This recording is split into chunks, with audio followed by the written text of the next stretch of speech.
সপ্তাহে 7টা দিন চলে যায়, আপনি মসজিদে আসেন না। জুমার দিনে এসে একটা সেলফি তুলে জুম্মা মোবারক ফেসবুক, ইউটিউব, টুইটার, ইনস্টাগ্রামে আপনি ছেড়ে দেন।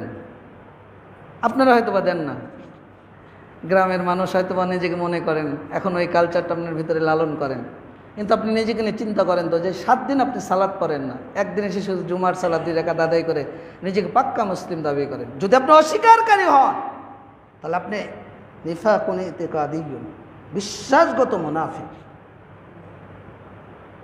সত্যিকার অর্থে ইসলাম যদি আপনার মধ্যে না থাকে, ইসলামের বাসনা যদি আপনার মধ্যে না থাকে, ইসলামের আদর্শ যদি আপনার মধ্যে না থাকে, আপনি যদি এই চেতনার বাহিরে বর্তমান যারা ধর্মনিরপেক্ষতাবাদ, জাতীয়তাবাদ, পুঁজিতন্ত্র